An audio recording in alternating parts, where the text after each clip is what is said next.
Hello friends, welcome back to my channel. I'm reading for Libra's energy today. It's the second time I've done this reading because I accidentally deleted the files like an idiot. So I'm really sad because your reading was very calm. It was very straightforward. It was actually kind of a bit of a boring reading. I'm going to be honest, Libra. The card that came out for you was Mat, which is a concept from ancient Egypt that talks about balance and stability and integrity and truth and all those kind of Libran concepts. So I wasn't surprised to see it. Although what I was expecting for you is actually on the underlying already of this deck, because I'd come from doing the earth sign readings and there was a lot of this kind of Venusian energy, especially like I think Taurus had this, Virgo I think had it, this kind of Venus energy. And I was like, oh, this Venus energy, it's so Libra. And then you had a very different form of Libran energy. Rather than being like this kind of sex goddess kind of energy, you came in with peacekeeper energy, like devil's advocate energy. So just to kind of like really simply, I'm seeing 111 on the timestamp, just to kind of really briefly say what Libra energy was giving me last time. You had this thing about, they were showing me a boat, and they were showing me like a kind of like a boat kind of cut halfway down the middle so I could see the inside of it. And there was all choppy waters. And what was happening was this boat was rocking from side to side. But they were showing me that you were the pendulum that was keeping the equilibrium. So as the boat rocked, your pendulum would swing the other way to rock the boat back up into a stable point. So you were the counterweight. So this idea of counterweight or counter arguments came through. Now, if you imagine this in terms of like society, so when there's polarized debate where people go to extremes, rather than having that center ground, middle ground approach, which you're very good at because you're the mediator, you're the advocate, you're trying to pull everybody back into the center position. This is your aim, right? To pull everybody to the center position to create stability and security like a stable boat. You want this ship to stay afloat, basically. So this could be talking about family, workplace, any kind of situation that you're trying to keep afloat and trying to keep stable, as this kind of like pendulum or equilibrium energy. So when there's polarized debate and people get very kind of like, rather than having the center ground, they get very kind of like on the edges. And it's almost like people get forced to choose a side. People get pushed to those extreme views.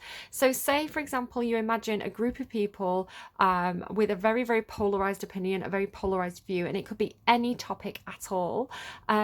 All rush to one side of the boat and the boat leans and tips, right? What you're doing, Libra, apparently, according to this reading, is you counterweight, right? You counter argue because you want to, not because you're taking this side's view, but because you understand the importance of pulling the energy back in this direction. So as people lean the boat in one direction, you counter argue, and that kind of like pulls people back into the center ground, right? You pull people back into the center position. So that's, you could have a different group of people. Like one day you could be arguing this point, the next day, a group of people could rush to this situation, this side of the boat, and you'd rock in the other direction and pull from this direction. So it's like no matter, it's almost like how, it's like the planets, right? How the planets maintain that gravity and maintain that orbit, through counterweights, through counter arguments. So whenever it's not that you have this kind of like, I see all aspects of this, I see all the perspectives. So it's like people may not understand you, Libra. People may not understand why you might be arguing one point one day and a different point the other day. They may see it as very kind of deceptive or chameleon or not trustworthy energy, where I'd say that they're just failing to understand you, because where people are expecting people to have a very strong periphery opinion, you maintain your position. You have a very clear intention, and your intention and your argument is always to maintain the center ground, right? To keep they show me, like, when people spin plates, when people spin plates, you have it on a stick, right? The stick in the center. You're the point of gravity, right? You are stabilizing the situation through by being this weight at the center. So yeah, people may not understand why you why you can argue from any direction, but it's because you're constantly trying to pull everyone in towards the center ground. So I thought that was a very, very interesting metaphor that it was quite new to me. I don't think I've had that specific, a lot of visualizations. I don't think I've had that specific explanation for you before, Libra, but I thought it was quite interesting. I really wanted to share it again with you. So yeah, you may be very misunderstood at the moment, but you're like, you seem to be saying, my opinion's never changed. I've always had the center ground opinion. Like my stance has never changed. It's all of you that are flying to wild extremes and I have to pull you back into the middle, but it's like you're getting accused of being changeable or something like that. I don't know. What's coming through for you right now today as I sit down to do your reading is this very protective energy. You're coming through with dragon energy, which is like protective. You feel like protective mother. And then the song that came on as well, really enforcing this, is Wipe Your Tears by Halsey, which says, nothing's going to hurt you, baby. It says, hey, you know I tell her all the time, nothing's going to hurt you, baby. Nothing's going to make you cry. I'll be damned if I ever let another hand wipe the tears before they dry. Keep your friends close, but this pretty girl closer. Kiss her on the neck, little baby is a poser. Think she's so cold, but the world is colder. Take her in my lap and I'll promise that I'll hold her. My bed is too big for only me. I keep a pistol when I sleep. Okay, I'm going to kind of skip that line. So I can swallow down all the bad things, basically. Yeah, nothing's going to hurt you, baby. Nothing's going to make you cry. I'll be damned if I let another hand wipe your tears before they dry. I was getting something a little bit about like maternal and paternal figures and that need for a maternal or paternal figure. It's kind of coming through for the earth signs yesterday. They need to be held, they need to be loved, and they need to love something. So it feels like, again, you seem to be in a similar vein of understanding the importance of these kind of interactions. It came through very physical yesterday for the earth sign readings. It's all to do with like you know, when you see something beautiful or when you fall in love or when you hold a baby, the effect that has on the brain and the chemicals it releases and the importance of this in terms of like physical health. So you can go and watch those readings if you're interested in that. But yeah, this idea of like recognizing where you need parenting and recognizing where other people need parenting, you know, where you need to step in as that provider energy or that guardian energy. And this can be for full grown adults. This could be like a friend who just needs that role model, right, in their life at that moment, or they just need that advocate, or they just need that spokesperson. So interesting start to the reading. You're coming through as well with this kind of like slow burn energy of like do you know, like some fires burn out quickly, but you feel like, you know, what they call now, these kind of like, these fires that people have, and you put logs in it and you put coal in it. It's like not an open fire, it's like a closed little drum. I can't think what they're called, like a stove fire, you know, where they burn for a long time and they burn slowly and they stay warm for a long time. So you've got this kind of like slow sizzles, like warm fire energy to you. So you feel interesting. I'm going to give this a bit more of a shuffle and then we'll see what energy wants to come out for you. I'm really drawn to pink. I've got pink rose quartz here and then this kind of clear crystal as well pulling me. I had that in Aquarius's reading as well, but Aquarius, I was talking about Aquarius. Here they are again. Here's Aquarius. This card, I'm going to do a reading on this card specifically because it keeps on coming out. It says star family, star seeds, soulmates, but it's been coming out repeatedly across multiple readings. It seems to be kind of a collective card. So just as and it's very Aquarian to me as well. So just as I talk about Aquarius, I flip and there's an Aquarius card. Aquarius had this thing about purple. So right at the beginning of the reading, I was drawn to my purple colours, my purple crystal, my purple pen, some of the purple things that were knocking around. And then the cards that came out were all purple. So I'm saying it now, I'm getting pink energy for you. We'll see. Okay, so don't worry about the gender on the cards. Don't worry about if it's a specific deity. If it means something to you and you have a good response to that, absolutely take that if it's meaningful to you. But if you come into this reading and because I'm using goddesses and angels among us, there's different deities from different backgrounds, different religions, different cultures, and just look at the personification of the values. So what values are does that card represent? You know, are you embodying those values? Can you embrace those values rather than worrying too much about gender or religion or anything like that? So what do we have for Libra? I saw Archangel Michael. Sophia. The Archangel Michael card just came out for Gemini. And as I closed my eyes and I was trying to connect with my guides, and the Archangel Michael card flashed up again before my eyes. Sophia. Now, this is a really beautiful card. It did come out for somebody else, I think. Was it in the air, the fire sign readings? Which is interesting because you and Aquarius have this fiery energy to you at the moment. Divine light, Gnosis, and Holy Spirit. I'm just going to go ahead and read this straight away. Now, to me, that when I hear Sophia, it means Carl Jung and that kind of philosophy of the archetype, the epitome of the archetype, the final form of our mind's eye's image of what it is to be a woman. It's kind of like the fully realized feminine. Jung gave this the name Sophia. So I don't know, it could mean something specific to you, but that's what I get from it. And it's a beautiful, beautiful card, Libra. And absolutely, like you feel like you've got this kind of powerhouse energy to you. Again, like if you think of like a stove or a furnace, it's like the powerhouse of a building, right? It's the part that keeps things running, it keeps things warm, it keeps the ship moving. So you feel you've got this kind of powerhouse, like I think in your last reading you came through like unsinkable Molly Brown energy, which is it's like this real empowered feminine energy, and I'm here for it because I'm a Libra. I will take anything they want to say that's nice about my sign.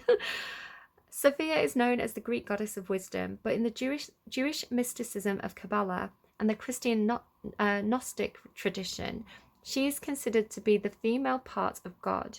Many consider her to be this, I can't say this word, I'm sorry guys, syzygy, or twin flame of Jesus, making her the Holy Spirit of the Trinity. I feel like Sagittarius got Jesus, if you want to look up Sagittarius.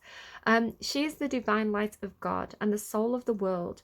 In ancient texts, it is written that Sophia fell from heaven and in doing so created the material world. She now works here to help both herself and us return to source. They gave me Material World by Madonna again then. They gave it me last time as well. But I think I forgot to mention the last time this card came out, if you watch the music video to Material Girl by Madonna, she's putting on a performance. So the song is the performance, you know, it's almost like diamonds are a girl's best friend, right? But if you actually watch the full video, she's interested in this guy's trying to like romance her, and he's trying to give her diamonds and roses and all this kind of stuff. But in the end, you know, she's impressed by, she's not actually impressed by the material thing. She's more interested in the person as a character. So she kind of, the video itself shows that Madonna's putting on a performance, just like Marilyn Monroe put on this performance to do Diamonds Are a Girl's Best Friend. So it could be that on the surface, Libra, you may be giving people the impression, or people may be misunderstanding you and perhaps almost seeing you as a bit of a gold digger. Just looking at all this gold on the card. I'm hearing the song. I'm not going to sing it. The gold digger song. I don't think that's what you are. I think you're misunderstood. I think you do carry chameleon energy. You do carry this changeable energy, very similar to Gemini. It's been coming up a lot in your readings where it's almost like a self-defense mechanism to let people believe what they want to believe about you, right? Or to give a false impression, or to put on a public performance where actually the real you could be quite different and looking for quite different things. So that's something to consider. And I think a lot of the time people project onto you as well. I feel like one of the readings had this, but I don't know if it was one of the ones that got accidentally deleted or if it's one that went live. But there was this thing about don't worry about what people think of you, because people project onto you. You know, you can live authentically, you can live in your truth, and people will still see what they want to see, you know. And a lot of that time comes from their own projection of the inner feminine, right? Their own vision of what it means to be archetypes, and they will project archetypes onto you without actually learning the truth of who you are. So that's something to consider as well. Sophia is a wonderful guide to work with when seeking deeper connection with source and divine energy, and when you need to remember who you really are. We are all fallen angels just trying to make our way back home again. Yeah, so that song, What If God Was One of Us, came out in the last reading too. And now they're showing me Liz Hurley. I really love the film. It's quite in bad taste now. It's not aged very well, but the film Bedazzled with Liz Hurley, and she plays the devil. But they show me as well the scene at the end where Brendan Fraser's character meets this guy in a jail cell, and I think it's God. I think it does hint in the film that this is him meeting God in human form in this jail cell, and yeah, I don't know. I'm getting full body goosebumps. Remember your own divinity and your place in the world. You have a right to be here. You are meant to be here. You are an aspect of the divine, a piece of source having a human experience. Embody the energy of Sophia by acknowledging and activating your own divinity, shining your light. It's making me think of Aquarius again. You've got a shining light. Taking steps towards your divine mission, trusting your own inner knowing, and studying ancient mystery traditions. I am excited. I am flattered. Like, thank you, spirits, for seeing Libras in their true form, their true divinity. That's a very flattering card to get. The Princess. The Princess. Interesting. Princess energy is kind of naive. It's young female energy. It's highly protected, and it's closeted, so it hasn't had a full experience of the darkness of the world.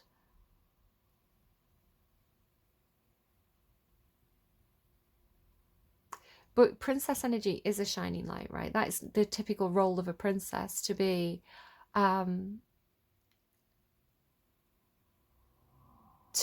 sweet and kind and innocent, and like, look at my namesake, right? Cinderella.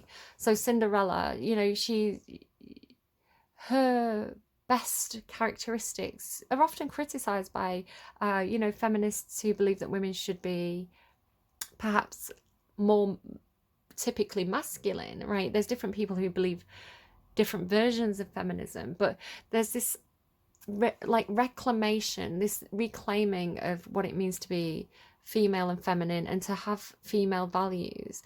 So there's a lot of thought around the character of Cinderella, where, you know, at one point she was heavily criticized for being helpless and not, you know, people saw her as not having any power and things like this, and waiting for the prince to come and save her. But there's a brilliant video, I think it's by The Take, I'll see if I can link it. I'll probably forget, to be honest, but if I remember, I'll link it. I think it's by The Take, and it's talking about how some of the subtler traits of Cinderella, you know, she's very, very kind to her friends. She's humble. She works hard, you know, can't relate. You know, she's, you know, some of these typically feminine characteristics perhaps haven't been valued by society and have been seen as weak, where actually they're a source of strength for her and her community around her. So there's this reclaiming of the feminine, the typically feminine, right? So again, I don't know how you present, I don't know, you know, your sex, your gender, but we're talking stereotypes and archetypes here, you know, again, very Freudian, or Carl Jung. So it's like, if we see things, you know, these traits such as kindness, you know, the ability to make friends, being humble, you know, if we see these things as weakness, we're devaluing them, and we're devaluing these traits that are inherently feminine. So, I mean, of course, ideally, men would also show these same traits. So you get this quite toxic narrative where, you know, it's like that's something that we shouldn't be. We shouldn't be these sweet Cinderella characters, you know, that's a bad thing. Um, and then we're dismissing these typically feminine traits. I'm not explaining this very well, I don't think. I hope you're following me. And we're celebrating the masculine traits, such as you know, being very confident, you know, perhaps bulldozing your way through into, you know, where you want to go.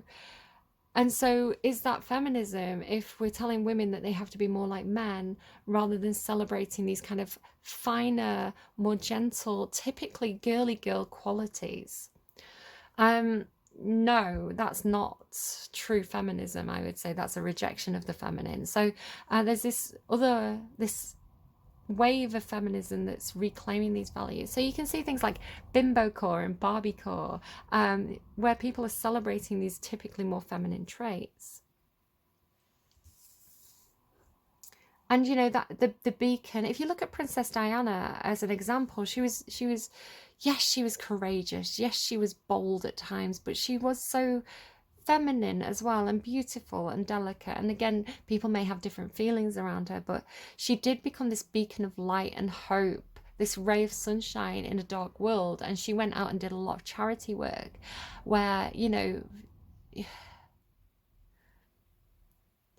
she was put on this pedestal as being this, you know, a shining light in a dark world. So don't feel like those parts of yourself are something that you shouldn't be. Embrace them and empower yourself with them, and empower those traits and principles in return. Empower other people to be hopeful and kind and romantic and sweet and soft and gentle. You know, not everybody has to be a Mulan. And that's not to say Mulan's not brilliant. Love that movie. She is badass. But we don't all have to dress up as a boy and, you know, be very physical and go to war. That's not... And that movie is guilty, I think, of feeding into that narrative of... Because Mulan doesn't... Of course, it's a personal story for Mulan. She doesn't want to be...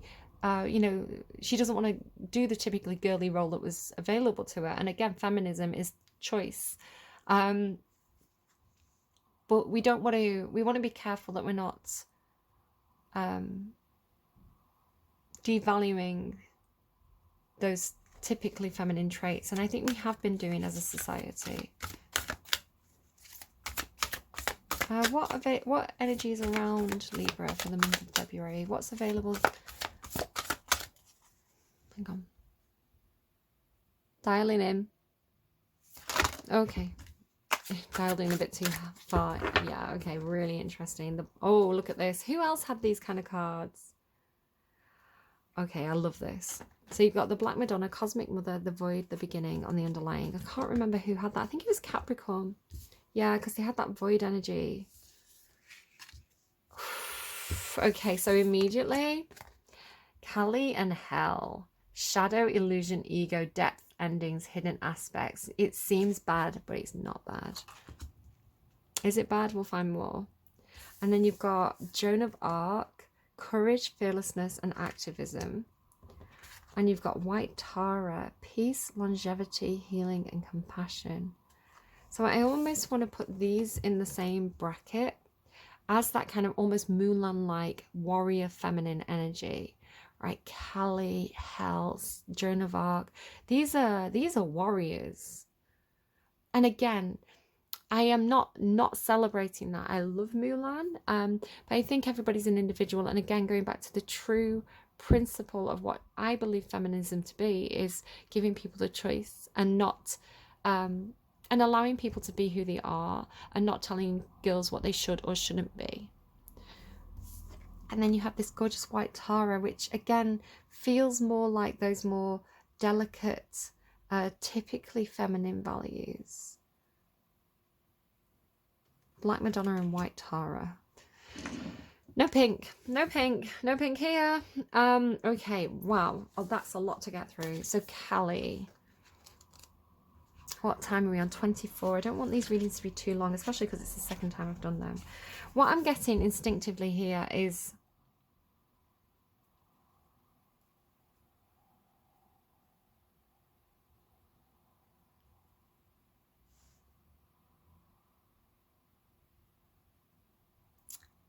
I love this energy because it is fierce, right? And it is saying we get to be whoever we want to be. We get to tap into those darker parts of ourselves. We get to tap into our shadow, and we get to use that to empower us. You know, if I'm angry, something's made me angry. There's something that I can't stand. There's something I'm upset with. There's a reason why I have all this rage. Now, if the shadow has control of us, we're going to be destructive with that rage, right? If we control our shadow, we're going to be productive with our rage. We're going to change the things that need to be changed. Having said that, Callie is a very interesting energy because she is destructive. She is the tower, but she takes away things and she tears things down that are no longer fit for purpose. She creates the space for the new. So there's no good or bad energy. Even the darker energies, the plutonic energies of destruction and darkness, you know, they need representation and they need expression. You know, we all have these parts of ourselves in our nature, and it's what we do with them that counts. And then, of course, Joan of Arc, who, you know, that divine rage. Okay, Kali. Kali or Kali Ma is the Hindu dark mother goddess of time. So you've got dark mother and dark mother, right? Black Madonna, similar energy. Creation, she's the dark mother goddess of time. And I'm not talking about skin color, obviously. I mean, I just really want to say that none of this is good or bad. And there's, you know, this bright light energy and this white Tara energy also have mid to dark skin tones. So we're not talking about race here. I really want to kind of like clarify that. Or maybe we are. Maybe we're talking about perceptions of projections. I'm not sure, but you know, we've got a lot of different skin colors represented here. I just want to make sure that I'm not I don't want to feed into a narrative, right? That's what I'm trying to say here. Kali or Kalima is the Hindu dark mother goddess of time, creation, death, and destruction. I love her. I'm going to bring her closer because she's amazing. Like, I love the artwork so much. Like, look at her. She's badass. Although she looks fearsome, she is a loving mother goddess who fiercely protects her children. That's what I was picking up on right at the start of the reading. Fiercely protects her children by destroying evil forces. She can liberate those who call on her from ego and illusion and can help you to recognize, accept, and enjoy the cycles of time, relishing each phase for what it is. Kali is an incarnation of Parvati, the wife of the Hindu god Shiva. So you've got this kind of like incarnation of holy energy coming through in your readings as a theme. I don't want to be blasphemous. I'm just recognizing that I've noticed that. Kali represents a big energy, and calling on her is not for the faint of heart, as she may show you uncomfortable truths and your shadow aspects. She may give you tough assignments, but it comes from love and her desire to help you grow and level up. Okay. Call on Kali for assistance with issues of the ego death, seeing through illusion, integrating the shadow, creative projects, changes of time, setting strong and loving boundaries. Let's get a card on Kali. We're going light seers, I think. Tell me about Kali, please. Oh, the Lovers, the Devil. Oh my goodness, this energy. The Lovers, the Devil, the Chariot, and Eight of Pentacles. I mean, she was talking about seeing through illusion. The devil can bring illusion. So, but the moon isn't here. I'm just acknowledging that this energy and this energy carries the energy of illusion. Kali can help you to see through any illusions that are being made right now. There's something about control. The devil and the chariot together is about control. It can be control issues. The devil and the lovers could be obsessing around somebody. And the chariot and the eight of pentacles, this feels like something that's being worked on. It could be something about work, but it's something that's being improved.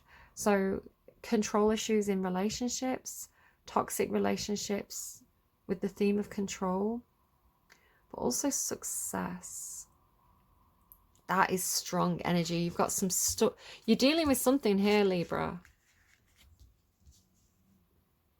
Like, again, I was that strong plutonic energy, right? Scorpio, Pluto.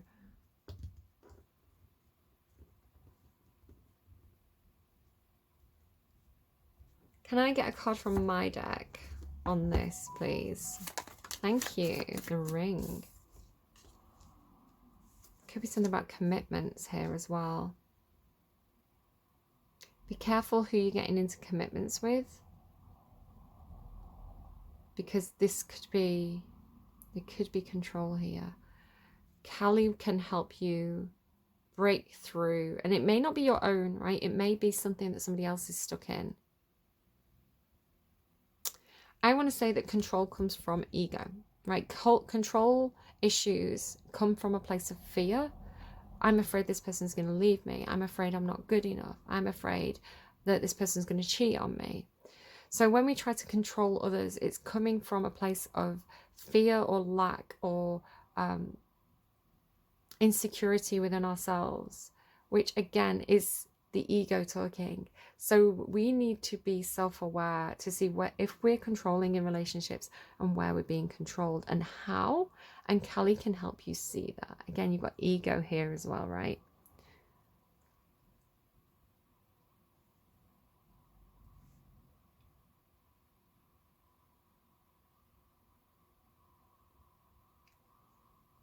It's not necessarily bad. It actually feels, and I'm going to be careful here because again, there is that illusion. It actually feels like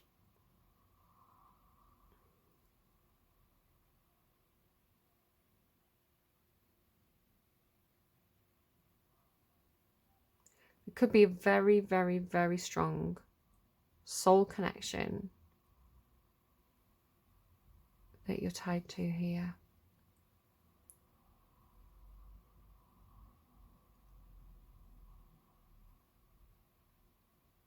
I'm not sure. We're going to keep reading. Hell. Okay. I know this energy. It feels like, it almost feels like seeing the worst parts of somebody. You've had this before, I feel, Libra. The worst parts of somebody, but accepting them, accepting the worst parts of somebody, accepting somebody for exactly who they are, and celebrating it. I need to be really, really careful with that because, as I say, I don't want to say something in a reading and have somebody get into a toxic relationship, a destructive, toxic relationship, a situation that they struggle to get out of.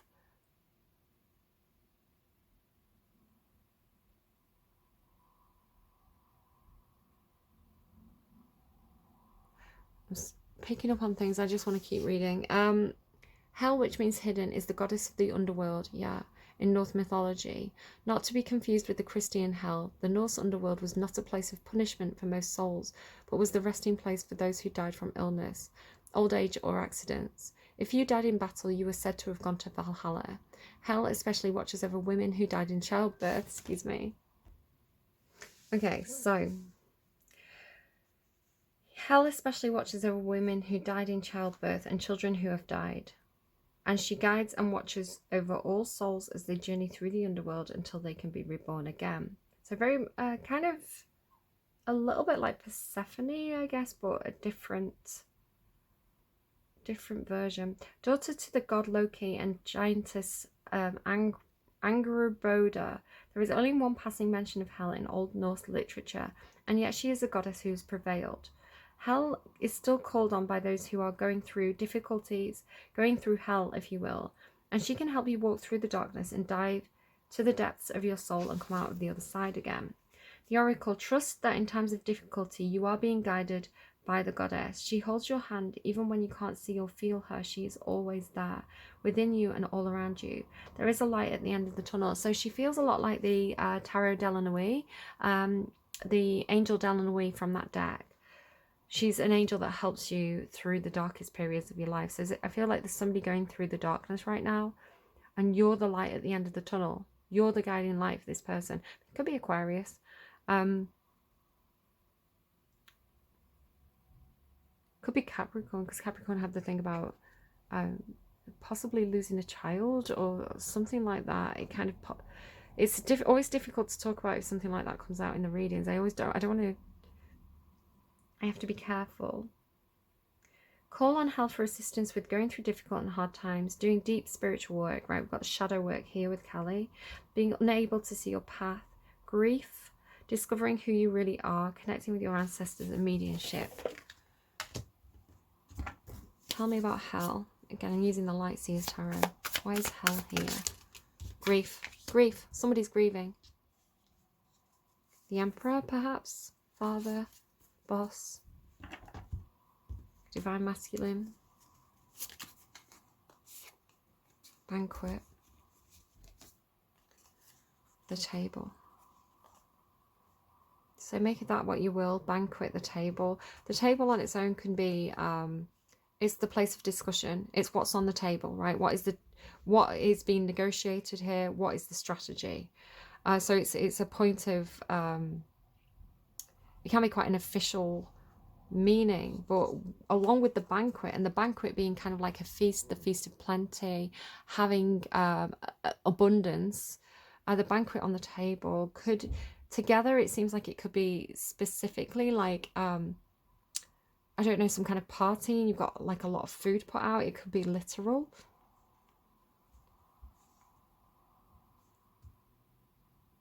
It could be, with banquet being like abundance, it could be some kind of abundance that is being negotiated. Some strategy around, it could be inheritance. It could be inheritance, grieving. Hell. Somebody's going through hell. But this is what I was picking up on here. And I was hesitant to say it at first because you feel like...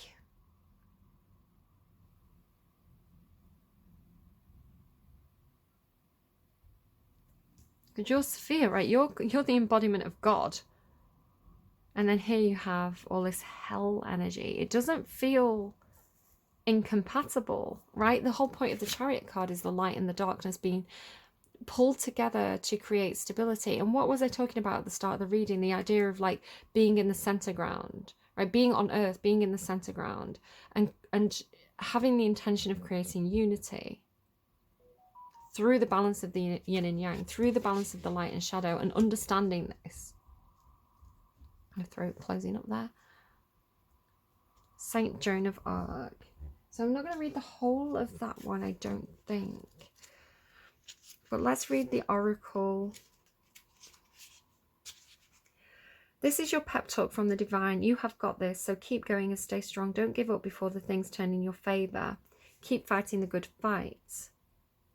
It's like if you keep doing your light work, if you keep doing, integrating the shadow, choosing light, you're on the right track. Call on Joan of Arc for assistance with fear, rejection, self-expression, standing in your power, asking for what you want and going for it. So this could be, I mean, it could be you that's grieving, you know, you dealing with your own shadow, dealing with death, dealing with grief, dealing with the afterlife, dealing with that kind of plutonic energy, and wherever it's showing up in your life. But it's like romancing it, right? It's like embracing it. Embracing your shadow. It's almost poetic, right? It's almost like a melancholic kind of romance from kind of Byron's kind of time of like romanticizing the darkness, which romanticizing the darkness as a way to cope and as a way to coax it into the light. There's the Emperor again. Keep fighting the good fight. Oh my God, look at somebody around you who could be dealing with, I mean, it could be your own divine masculine aspect of yourself, right? If we're talking yin and yang, you know, the feminine and the masculine within us. So it could be your own, my own personal, like, again, talking about Sophia and Carl Jung and all that kind of stuff, my own personal animus, because normally if you present as female, your anima or animus is the opposing gender according to Carl Jung, which I feel like it's quite outdated. I feel like we have a lot of anima and animus and anime, which we build up as archetypes and stereotypes, and we imprint these on the world around us. It helps us understand the world, it helps to protect us, it helps to but it can also restrict, right, and stop us from seeing things clearly because we're projecting onto others. My own animus is very it is like this plutonic emperor energy, and it is protective because it's what I created and what I needed, like an imaginary friend, in when I felt weak, when I felt scared, right, when I felt like a little girl lost in the woods. My I call it the dragon, right? My dragon is there as a projection of what I need. So it could be something like that for you. But it could also be somebody literally around you. It could be a father, it could be a boss. I mean, this is like CEO level boss. It could be the divine masculine, so your husband, your partner. But the emperor has a huge amount of authority. May have control issues, you know, they are at the top of the ladder, so to speak. But then there's all this darkness, there's all this anxiety, there's all this fear. And then we have the Four of Wands, and then this celebration. It could be a get together. Maybe this is a literal party, right? The banquet, the table. It could be a party, an event, something at work. And we've got Joan of Arc here as well. Standing up for yourself. Standing up for yourself at some kind of event that causes you some anxiety and fear. Again, this could be somebody around you. Could be intimidated by somebody. But I want to say that you know, if you're shown as like the counterpart, the female counterpart of God, you don't have to fear an emperor, right? I think God trumps emperor. The snake and the hunter. Is the hunter a snake, or is the hunter hunting snakes? Something a little bit predatory about this. Be careful about if you're going to an event, controlling masculine energy. It could be men, could be women, but controlling masculine energy. Just be cautious. And then White Tara, here's that light again. Oh, what was that? You're protected. It was like a growl. You're very, very protected, Libra. This was a growl protecting you, or you protecting others. You know, like a mother tiger. Have compassion for yourself and others. Create peace in your life. Allow yourself to be healed and whole, and offer healing to others where you can. It's like you see the shadow of others. You see the shadow of others and you accept it because you have empathy. And you know that to pull people out of the darkness and bring them to the light, you have to show them compassion. And this could be society, maybe individuals that you're dealing with, it may be society as a whole, but it's like to vilify people just pushes them more into villainy because that's how they see themselves. You know, to take a villain, to take a monster and say, but there's purpose to who you are and what you are. This is your survival mechanism. This is, you know, this is your, this is, again, with the idea of like flipping a coin, you know, a good side and a bad side, with this kind of like black and white energy, like almost like Cruella de Vil, right? Yeah, just look at all the Disney movies now that are, you know, you've got the Cruella movie, you've got Maleficent, you know, and these villains from the old princess movies are suddenly being shown in a different light. I was talking about Wicked in Aquarius's reading. It's understanding it. That can be dangerous though, right? The devil might want you to have empathy for them. The Fool. Yeah, be careful. Be careful. Don't be foolish.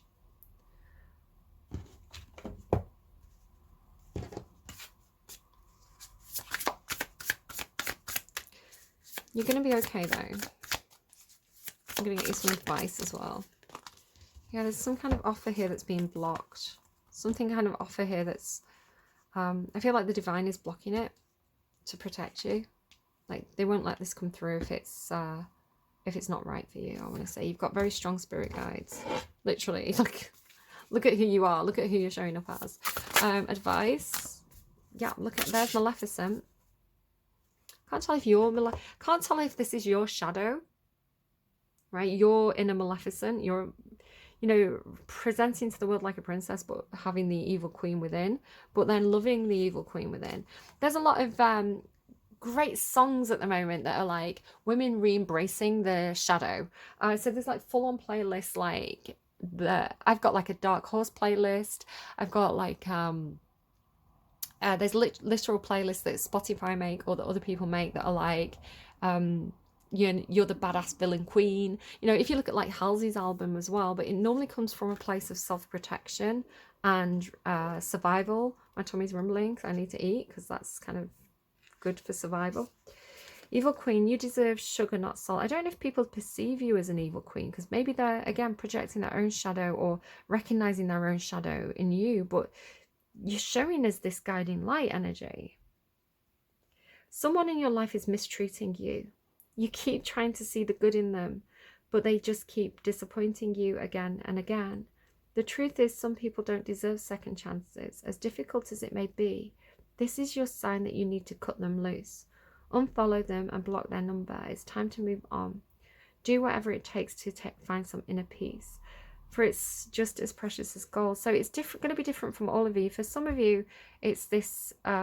dark energy that is leeching onto your light. It's almost like they see a soft touch, or they see a... They're showing me something, which is interesting because I'm going to say it the other way. They see something to be taken advantage of. You know, like it's almost like I'll take advantage of your charity. I'll take advantage of your kindness. I'll let you see the good in me that you want to see. Could be something like that. So do be wary of that. But they were showing me... you know the film, the musical Les Miserables? There's a priest. Didn't we have the priest at one point? The queen. There's the priest, and he lets the guy steal his candlesticks. He knows full well what he's doing. He knows, you know, he doesn't know if he's going to steal them or not, but he knows that he might, and he lets him. And it's this moment of generosity and trust that eventually is remembered and repaid, right?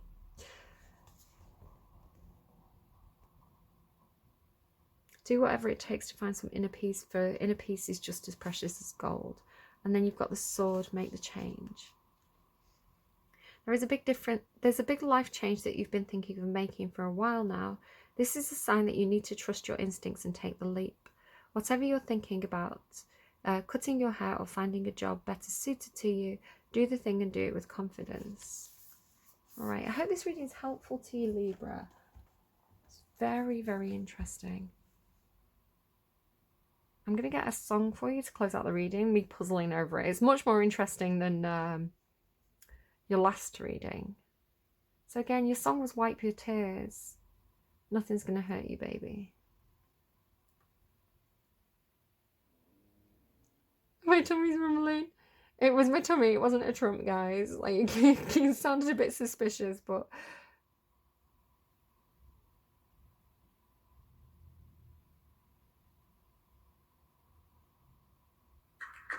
Sorry, I went quiet because I was channeling. You've got On Top of the World by Imagine Dragons. If you love somebody, better tell them while they're here, because they may just run away from you. You'll never know... You'll never know what went well. Then again, it just depends on how long of time is left for you. I've had the highest mountains, I've had the deepest rivers. You can have it all, but life keeps moving. Now take it in, but don't look down, because I'm on top of the world, waiting for this for a while now, paying my dues to the dirt. I've been waiting to smile. I've been holding in for a while. Take you down, take you with me if I can. Interesting, that Freudian slip there, take you down with me if I can. Been dreaming of this since a child. I've tried to cut these corners, tried to take the easy way out. I keep falling short of something. I could have gave up then, but then again, I couldn't, because I've travelled all this way for something. Now take it in, but don't look down, because I'm out of the world. Yeah. I'm going to get you another song. So take that as it resonates for you. I'm going to get you one more.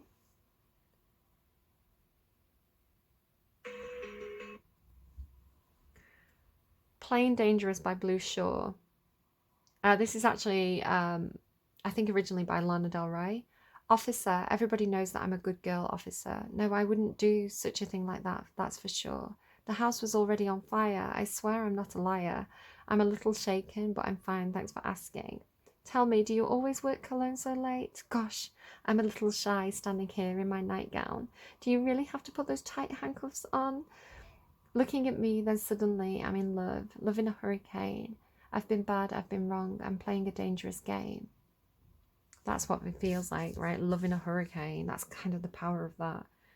Let's get back in the cop car, officer. You can ask me anything you want, anything. Do you have a girl? I don't see a ring on your finger. Well, that's interesting. Ring? Do you have a girl? I don't see a ring on your finger. It's like you're asking the devil, I don't know. Well, that's interesting.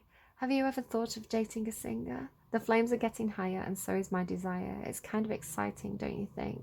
And then suddenly he's uncuffing me. I'm in love in a hurricane. I can be the bad girl. I'm getting you so hot. You can be the good guy. Please tell him please stop. I don't know. There's Plain Dangerous, Libra. Be careful. Be careful. I'm going to listen to that song because I think it's great. I don't know. You've got a good side and a bad side, haven't you? But you seem to have them in balance with the Chariot there.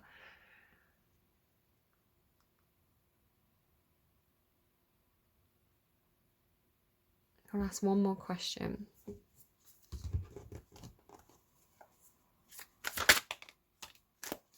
You are a badass being full of life, love, and possibilities. Through this deck, may you find a path to your best self. Libra, interesting reading. Please, please, please take care of yourself, especially if you're going to like banquets and parties and things like that. Just be careful. I want to say there's somebody who